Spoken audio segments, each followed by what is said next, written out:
তো আজকে আমাদের কারখানাতে চিকেন বিরিয়ানি হবে। তা কিভাবে বানাচ্ছি তোমরা দেখবে, আর ভিডিওটা ভালো লাগলে লাইক এবং সাবস্ক্রাইব করবে। তা চলো শুরু করি।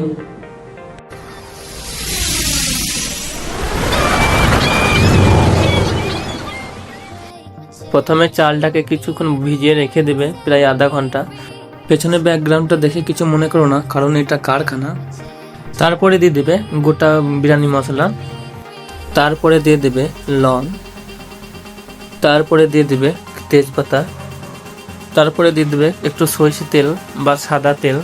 আমাদের কারখানা বলে আমাদের সরিষা তেল দিচ্ছি আমরা, ঠিক আছে? তোমরা সাদা তেলও ব্যবহার করতে পারো। তারপরে দিয়ে দেবে একটু লবণ, ঠিক আছে? অল্প কিছু দিবে, আমাদের বেশি আছে বলে আমরা বেশি দিচ্ছি।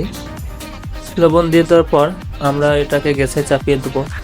তারপরে আমরা করে নেবো ম্যারিনেট, ঠিক আছে? চিকেনটা কিন্তু অবশ্যই ভালোভাবে ধোবে, ঠিক আছে? তারপরে দিয়ে দেবো টক দই। আমি 500 নিয়ে এসেছিলাম, তার মধ্যে অল্প কিছু দেবো, ঠিক আছে?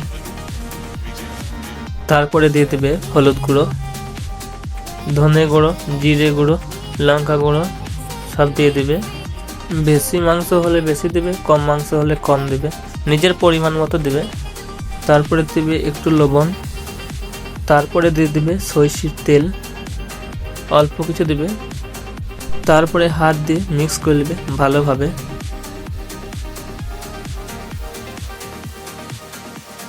এটাকে ভালোভাবে মিক্স করার পর মিনিমাম 40 মিনিট ঢেকে রেখে দেবে। ম্যারিনেট করার পর কিন্তু আমাদের ভাতটা হয়ে গেছে, তাই আমরা ভাতটাকে ঢেলে নিচ্ছি, ঠিক আছে? তোমরা একটু শক্ত শক্ত করে নামাবে, না হলে গলে যাবে ভাপ দেওয়ার টাইমে। আমাদের এটা রেনকোট কারখানা, তাই আমরা রেনকোটের ছাঁটেই কিন্তু আমরা ভাপটা ছাড়িয়ে নেব।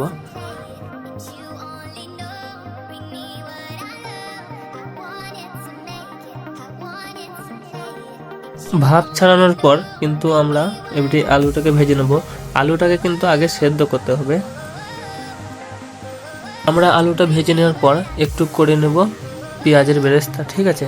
অল্প কিছু বেরেস্তা হয়ে যাওয়ার পর আমরা এবারে কিন্তু গ্রেভি করে নেব মাংসের জন্য। তা আমরা কী কী দিয়েছি: পেঁয়াজ, কাঁচা লঙ্কা, টমেটো, শিমলা মির্চি, তেজপাতা, জিরে গুঁড়ো, ধনে গুঁড়ো, হলুদ গুঁড়ো, লঙ্কা গুঁড়ো কিন্তু দিয়ে দিতে হবে, আর আদা রসুনের পেস্ট।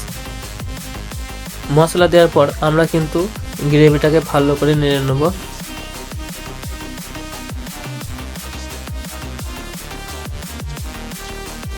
যাতে লেগে না যায়, তার জন্য একটু পানি দিয়ে দেবো। পেঁয়াজ, টমেটো, শিমলা মির্চি কিন্তু ভালোভাবে সেদ্ধ করতে হবে। সেদ্ধ হয়ে যাওয়ার পর আমরা কিন্তু চিকেনগুলোকে ঢেলে নেব, যেগুলোকে ম্যারিনেট করেছিলাম। চিকেনটাকে কিন্তু ভালোভাবে নেড়ে নেবে, ঠিক আছে? নেড়ে নেওয়ার পর একটু ঢাকনটা ঢেকে দেবে। 2 মিনিট পর কিন্তু খুলে নিলাম। এবারে এক্সট্রা দিয়ে দেবো মিট মশলা, তারপরে দিয়ে দেবো শাহি গরম মশলা। মশলা দেওয়ার পর কিন্তু ভালোভাবে নেড়ে নেবে। মশলাটা নাড়া হয়ে যাওয়ার পর কিন্তু দিয়ে দেবে একটু পানি, যাতে মাংসটা সেদ্ধ হয়। পানিটা এমনভাবে দেবে যাতে একটু গ্রেভিটা থাকে, যাতে বিরিয়ানিতে। পানি দেওয়ার পর কিন্তু একটু ধনের পাতা দিয়ে দেবে। ধনের পাতা দিলেও হবে, না দিলেও হবে। ধনের পাতা দেওয়ার পর এবারে ঢেকে দেবে, কারণ মাংসটা সেদ্ধ করতে হবে, তাই ঢেকে দিলাম। তারপর নিয়ে নেব একটু দুধ। দুধে দিয়ে দেবে একটু কেওড়া পানি। কেওড়া পানি দেওয়ার পর একটু দিয়ে দেবে বিরিয়ানি যেটা আতর দেয়, সেই আতর। 2 ফোঁটা দিলেই হবে, আমি কিন্তু 2 ফোঁটাই দেবো। তারপরে কিন্তু আমাদের বিরিয়ানিটা সাজাতে হবে। আর কীভাবে সাজাচ্ছি ভালোভাবে দেখো। প্রথমে দিয়ে দেবো সাদা তেল, ঠিক আছে? ঘি দিলেও হবে, সাদা তেল বা ঘি তোমরা যাই দেবে, একটু ভালোভাবে নেড়ে নেবে। তারপরে দিয়ে দেবে মাংসর গ্রেভি, ঠিক আছে? যাতে লেগে না যায় ভাতগুলো। কিভাবে দিচ্ছি তোমরা দেখে নাও। অল্প কিছু গ্রেভি দেওয়ার পর দিয়ে দেবো ভাত, ঠিক আছে? নিজের পরিমাণ মতো দিয়ে দেবে ভাত, ঠিক আছে? আমার সামনে যে হলুদ পাড়া থালাতে দেখতে পাচ্ছ, এটা হচ্ছে দুধ। এর মধ্যে আমি হলুদ দিয়েছি, বা তোমরা জাবরঙও দিতে পারো। হলুদ দিয়ে ভালো, কারণ জাবরংটা ক্ষতিকর। এরপর দিয়ে দেবে একটু আলু, তারপরে দিয়ে দেবে চিকেন। ঠিক আছে, চিকেনগুলো সাজিয়ে সাজিয়ে দেবে।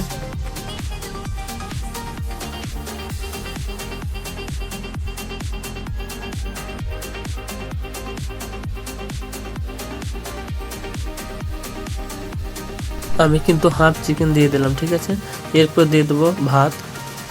ভাতগুলো এমনভাবে দেবে যাতে চিকেন আলু সব ঢাকা পড়ে যায়। ঠিক আছে, আমি কিন্তু 2 কাঠি মারবো, কেউ 3 কাঠও মারতে পারো, কেউ 4 কাঠও মারতে পারো, কেউ 1 কাঠও দিয়ে দিতে পারো।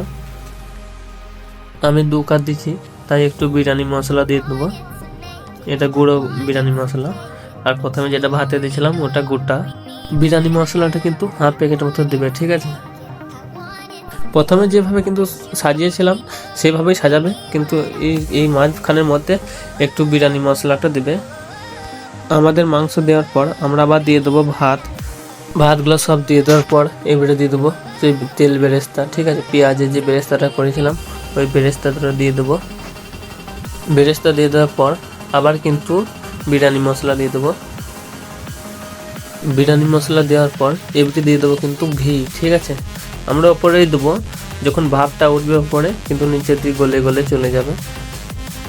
ঘিটা দেওয়ার পর এবারে দিয়ে দেবো সেই দুধটা কিন্তু গোটাটাতে ভালোভাবে ছিটিয়ে দেবে যাতে তলা অবধি চলে যায়। ভিডিওটা কিন্তু আমাদের কারখানার মধ্যে হচ্ছে, তাই সবাই একসাথে আছে, তাই আমি বানাচ্ছিলাম, তাই সবাই দেখছিল।